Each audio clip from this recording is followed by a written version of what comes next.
There is a part of us that scoffs at the idea of simplicity. We have experience tapping us on the shoulder every day, reminding us that life is far from simple. Some of us worry about finances. Some of us have health concerns or challenges at work, maybe experiencing strained relationships with loved ones and friends, or the disappointment of broken dreams. We have plenty of situations that we know can't be solved by a simple fix. And so when somebody suggests a simple solution to a complex problem, we tend to dismiss it as naive and unsophisticated and woefully inadequate to the task at hand. A common refrain when asked how a difficult or tense situation is going is for us to shrug and say, "It's complicated." Well, today I'd like to suggest that while we can't avoid facing the confusing and complicated parts of life in this world, the Lord nevertheless wants us to strive towards simplicity whenever the opportunity presents itself.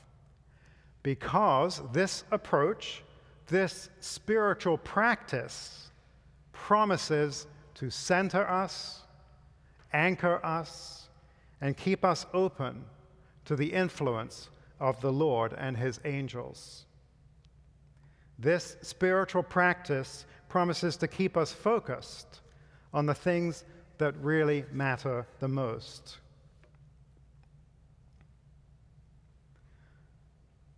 The book of Ecclesiastes, chapter 7, verse 29 says, "God made us simple. Our complex problems are of our own devising." It is refreshing to be reminded that the Lord didn't create us to live in a fog of complexity and confusion. Of course, a fair amount of life's complexity is thrust upon us through no fault of our own, but we still make things much more complicated than they need to be. That's part of being human. And when it comes to trying to say or do the right thing, much of the confusion, the hesitation, the inaction, or procrastination we experience can be traced back to the influence of the hells, who, as we know, hate the light. And what is the light? The light is truth. And what is truth? Truth is clarity. These same evil influences, the hells, therefore strive to keep us in the dark. And what is the dark? Dark is falsity. And falsity, by definition, is insanity or confusion. We have a teaching that says evil spirits do this by, quote unquote, relaxing all restraints on our thinking and willing, so that our efforts, our works, end up being half-hearted, or as the book of Revelation says, neither hot nor cold. Let's just think for a moment of the tactics that we're told about in the teachings of our church that evil spirits use to keep us from taking a simple approach to life. They're very good at distracting us and getting us to focus on things that we think are important, but which actually aren't. They have a way of inducing boredom in us. They have a way of injecting lethargy and laziness into our mindset, into our spirit. And they are the ones responsible for triggering cynical and negative thought patterns. Another thing that they do is that they try to keep us locked in what you could call an earthly mindset, in which we only believe what we can touch and see and feel in this world, what the teachings of our church call sensory or sensual thinking. And this mindset cuts us off from the influx of heaven. This last tactic of evil spirits may not sound particularly threatening or dangerous, but it's probably the single biggest reason why we don't opt for taking a simple approach to life's challenges. And let's explore why this is. Well, in order to do this, we need to dive into a very big subject, because the simple, talked about in the teachings of the new church, come up a lot. There's a lot of references to the quote-unquote simple. Now, to our modern ears, simple seems like a derogatory term. But we need to realize that the writings for the new church are introducing us to a much bigger concept. They are introducing us to a mindset, a way of living that helps us, not hinders us, on our path toward spiritual growth and development. So when the teachings of our church refer to the simple, who are they referring to? Well, the answer is not so simple. They refer sometimes to the uneducated, sometimes to the educated, to those in the church and to those outside the church, those who are intelligent and those who are not so intelligent, those who are wise and those who are not so wise. So how's that helping us? Well, let's look at the strengths and weaknesses. We learn about the strengths of the simple. They readily accept the afterlife. They accept the truth as the truth. They are protected from the diabolical crew. They can see spiritual causes easily. They can rise above sensory evidence and accept spiritual realities. They live charitable lives. And they're capable of knowing, quote-unquote, matters of angelic wisdom. And at the same time, we learn about the vulnerability of the simple, how some are susceptible to falsity, susceptible to the fallacies of the senses, how they can get led astray by signs and wonders, what we would call superstitions, or accept the truth on the say-so of somebody else. You can also get led astray by sheep in wolves' clothing, or people who are duplicitous. So at first glance, these descriptions of the simple seem to contradict each other. How can some be strong and clear-sighted while others be weak and vulnerable and easily led astray? Well, to answer this question, we do need to dig a little deeper, but we'll see that it depends on how a person uses that place of simplicity that they have found themselves in. Do they use that place of simplicity to learn from the Lord, or do they remain in their ignorance, and not, which means that they get pushed around and led astray? So the teachings of the new church speak about many times the simple in faith and heart. And that is the label that I'd like to sign up for, because you'll see what an incredibly beautiful approach to life is, to be simple in faith and heart, and all the things that it unlocks in a person. We're told that this mindset permits people to remain open to the influx out of heaven. And an important reason is given. We're told that the simple in faith and heart don't allow physical, sensory evidence to cloud their judgment. And the teaching goes on to say, and they have not let worldly knowledge snuff out what is implanted in them from heaven. This explains why the simple fall into these different categories. You see, knowledge, or we could say an education, is in many ways a two-edged sword. Too little of it runs the risk of making people vulnerable, open to being taken advantage of, led astray, whereas too much of it runs the risk of making people arrogant, of thinking that they don't need God or religion. And so obviously there needs to be a middle ground. And it is the teachings that speak to this middle ground that we now turn. And what we're now looking at is what you could call a discipline of being simple in heart and simple in faith. Listen to these beautiful teachings.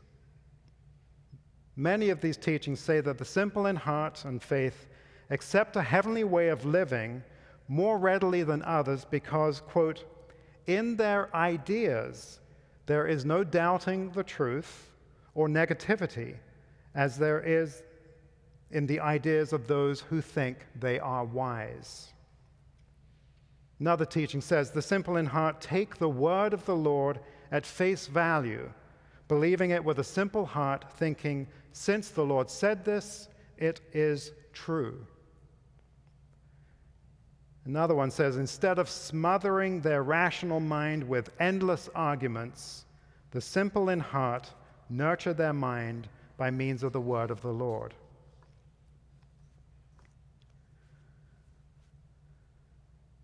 The Lord wants us to keep things simple because simplicity of heart is the gateway to all the joys and delights of heaven. The book Heaven and Hell makes this so clear, especially in that chapter on the wise and simple in heaven. Simplicity serves as a gateway because innocence, which is a willingness to be led by the Lord, is at the core of this spiritual practice.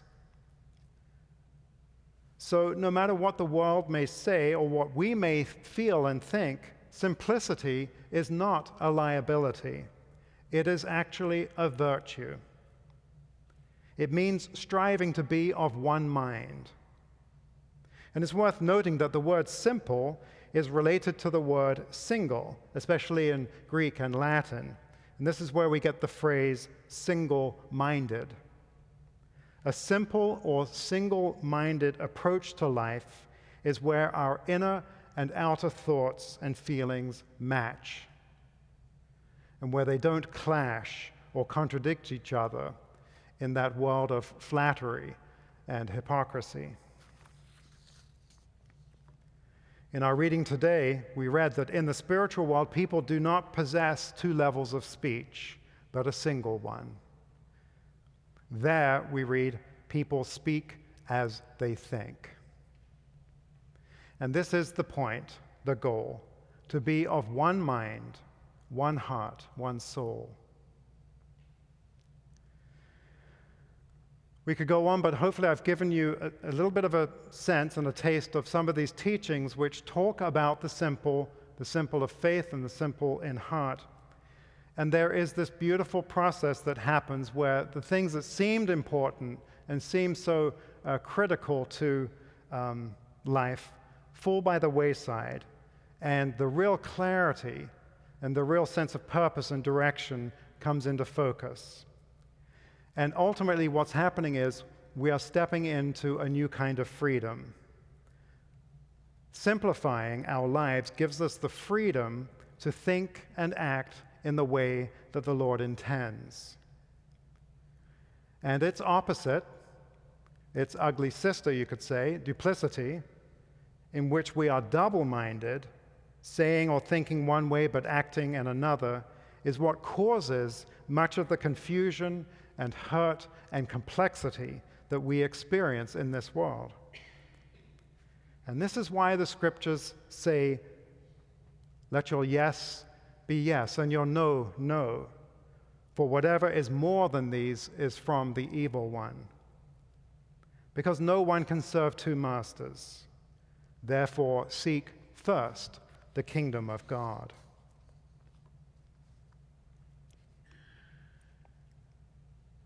To act with simplicity is really a gift from God. Simplifying things, whether that be the clutter in our house or breaking a complicated problem down to size, is an inherently appealing and satisfying activity. It brings order and peace to an otherwise chaotic world. And so it's a good reminder for us to fall back on the simple things in life. Think about the simple activity of opening up a copy of the Word in your home. Just that simple act of opening up the Word, inviting the Lord into the room. The simple act of saying our prayers. The simple act of reading the Word. The simple act of saying thank you and sorry. Sorry being one of the hardest things for people to do because of the work of the hells that get us to avoid facing the simple things. Deep down inside, we're drawn to the mindset of simplicity because it draws on a freedom that we desperately want, a freedom that acts in unison with the Lord's goals and purposes, which, as the psalmist writes, fulfills the Lord's goal of making, quote-unquote, wise the simple.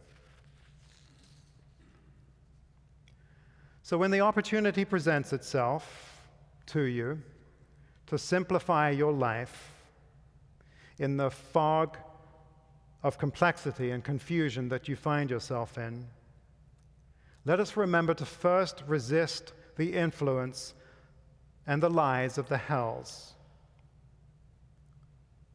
who work to have us scoff at the idea of simplicity and of innocence, and scoff at the idea that this approach would work, who tell us that we're being naive and unsophisticated, and who work so desperately to try and keep our mind locked in a worldly, material level of thought, where the truths of the Word are seen as irrelevant and unimportant to our lives.